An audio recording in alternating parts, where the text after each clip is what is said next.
Brothers and fathers, hear the defense that I now make before you. And when they heard that he was addressing them in the Hebrew language, they became even more quiet. And he said, I am a Jew born in Tarsus in Cilicia, but brought up in this city, educated at the feet of Gamaliel, according to our strict manner of the law of our fathers, being zealous for God as all of you are this day. I persecuted this way to the death, binding and delivering to prison both men and women, as the high priest and the whole council of elders can bear me witness.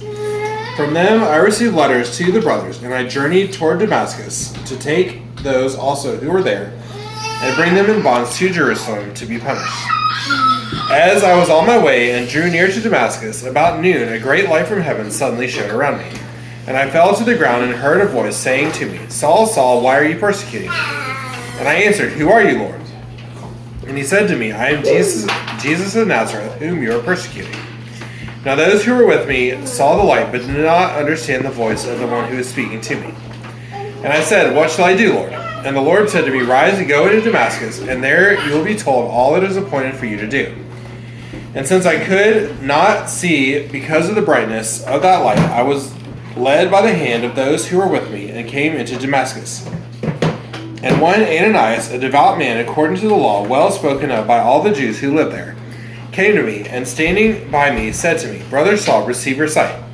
And at that very hour I received my sight and saw him. And he said, The God of our fathers appointed you to know his will, to see the righteous one, and to hear a voice from his mouth.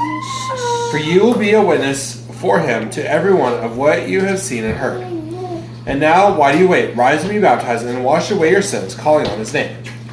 When I had returned to Jerusalem and was praying in the temple, I fell into a trance, and saw him saying to me, Make haste and get out of Jerusalem quickly, because they will not accept your testimony about me. And I said, Lord, they themselves know that in one synagogue after another I imprisoned and beat those who believed in you. And when the blood of Stephen, your witness, was being shed, I myself was standing by and approving and watching over the garments of those who killed him. And he said to me, Go, for I will send you far away to the Gentiles. Up to this word they listened to him, and then they raised their voices and said, Away with such a fellow from the earth, for he should not be allowed to live.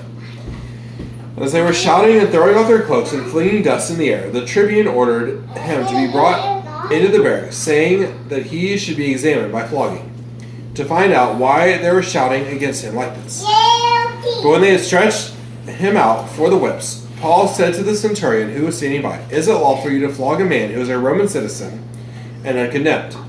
When the centurion heard this, he went to the tribune and said to him, What are you about to do? For this man is a Roman citizen.